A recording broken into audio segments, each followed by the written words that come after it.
Alright, hey guys, continuing the reading today of part 2 of Let's Read Bunnicula, a rabbit tale of mystery. Hold on a minute. Whew. Okay guys, sorry about that. Had a little business to take care of. Anyway, this is part 2 of Let's Read Bunnicula, a rabbit tale of mystery. In the last episode of this book, we got a strange guest in the Monroe household, and we're now deciding what we need to name him. So let's name him, shall we? Well, alright, sighed Miss Monroe. What about, say, Bun Bun? Oh, there she goes again, I thought. Where does she get them? Ugh, we all said. Well then, how about Fluffy? She offered hopefully. Pete looked at his mother and smiled. You never give up, do you, Ma? Meanwhile, Chester, who had also been named Fluffy for a short time, was rubbing against Miss Monroe's ankles and purring loudly. No, Chester, not now, she said, pushing him aside. He wants to help us name him, don't you, Chester? Toby asked as he scooped him up into his arms. Chester shot me a look. I could tell this was not what he had in mind. Come on, Harold, Toby called. You've got to help with the name, too. I joined the family, and serious thinking began. We all peered into the box. It was the first time I had really seen him. So this is a rabbit, I thought. He sort of looks like Chester, only he's got longer ears, and shorter tail, and a motor in his nose. Well, said Pete, after a moment, since we found him at the movies, why don't we call him Mr. Johnson? There was a moment of silence. Who's Mr. Johnson? Asked Toby. The guy who owns the movie theater, Pete answered. No one seemed to like the idea. How about Prince, Mr. Monroe? Said Mr. Monroe. Dad, said Toby.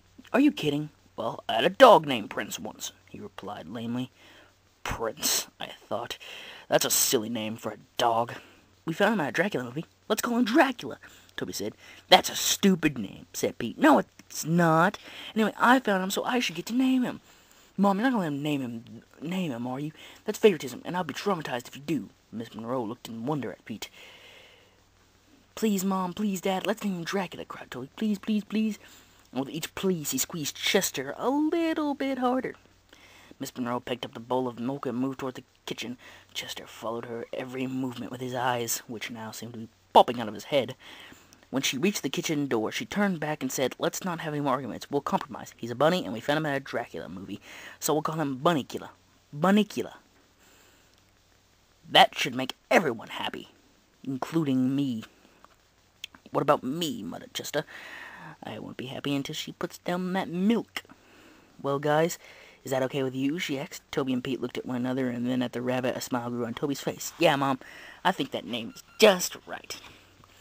Pete shrugged. It's okay, but I get to feed him. Okay, I'm going to put the milk back in the fridge. Maybe he'll drink it tomorrow. What about Chester? Toby said, dropping the frantic cat onto the floor. Maybe he would like it. Chester made a beeline for Miss Monroe and looked up at her plaintively. Oh, Chester doesn't want any more milk, do you, Chester? You've already had your milk today. She reached down, patted Chester on his head, and walked into the kitchen.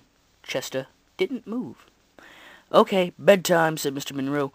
Good night, Bunnicula, Toby said. Good night, Count Bunnicula, Pete said sarcastically, in what I took to be his attempt at a Transylvanian accent.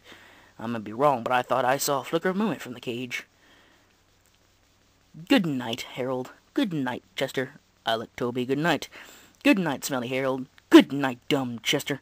I drooled on Pete's foot. Mom, Harold drooled on me. Good night, Pete, Miss Monroe said with great finality as she came back to the living room, and then more calmly, Good night, Harold. Good night, Chester. Mr. and Mrs. Monroe went up the stairs together. You know, dear, Mr. Monroe said, that was very clever, Bunnicula. I could have never thought of a name like that. Oh, I don't know, Robert. She smiled as she put her arm through his. I think Prince is a lovely name, too. The room was quiet. Chester was still sitting at the closed kitchen door in a state of shock. Slowly he turned to me. I wish they had named him Fluffy, was all he said. Well, Chapter 2, Music in the Night. Oh, we're only 4 minutes in. Well, 5 minutes, actually. Pretty close to 5 minutes, anyway. Okay, Chapter 2, Music in the Night. I feel, at this time, there are a few things you should know about Chester. He's not your ordinary cat, but then I'm not your ordinary dog, since an ordinary dog wouldn't be writing this book. Woody. Chester came into the house several years ago as a birthday gift from Mr. Monroe, along with 2 volumes of G.K. Chesterton, hence the name Chester, and a first edition of Dickens' A Tale of Two Cities. As a result of his introduction to literature, and given the fact that Mr. Monroe was an English professor, Chester developed a taste for reading early in life. I, on the other hand, have developed a taste for books. I found Jonathan Livingston Seagull, particularly delicious. From Chester's kittenhood on, Mr. Monroe has used him as a sounding board for all his student lectures. If Chester doesn't fall asleep when Mr. Monroe is talking, the lecture can be counted as a success. Every night, when the family is sleeping, Chester goes to the bookshelf, selects his midnight reading, and curls up on his favorite chair. He especially likes mystery stories and tales of horror and the supernatural. As a result, he's developed a very vivid imagination. And I'm telling you this because I think it's important for you to know something of Chester's background before I relate to you the story of the events following the arrival of Bunnicula into our home. Let me begin with that first night. It seems that after I went to sleep, Chester, still stewing over the lost milk, settled down with his latest book and attempted to ignore the rumblings in his stomach. The room was dark and quiet. This did not prevent his reading, of course, since, as you know, cats can see in the dark. A shaft of moonlight fell across the rabbit's cage and spilled onto the floor below. The wind and rain stopped, and as Chester read Edgar Allan Poe's The Fall of the House of Usher, which is a really good book, he became increasingly aware of the eerie stillness that had taken their place. As Chester tells it, as Chester tells it, he suddenly felt compelled to look at the rabbit. "I don't know what came over me," he said to me the next morning, "but a cold chill ran down my spine." The little bunny had begun to move for the first time since he had been put in this cage. He lifted his tiny nose and held deeply as he gathered sustenance from the moonlight. He slicked his ears back close to his body, and for the first time, just as I noticed the peculiar marking on his forehead. What had seemed like an ordinary black spot between his ears took on a strange V shape, which connected with the big black patch that covered his back and each side of his neck. It looked as if he was wearing a coat. No, more like a cape than a coat. Though the signs had drifted the strains of a remote and exotic music, I could have sworn it was a gypsy violin. Chester told me. I thought perhaps a caravan was passing by, so I ran to the window. I remembered my mother telling me something about caravans when I was a puppy, but for the life of me, I couldn't remember what. "What's a caravan?" I asked, feeling a little stupid. "A caravan is a band of gypsies traveling through the forest in their wagons," Chester answered. "Ah, yes." It was coming back to me now. "Station wagons." "No, covered wagons.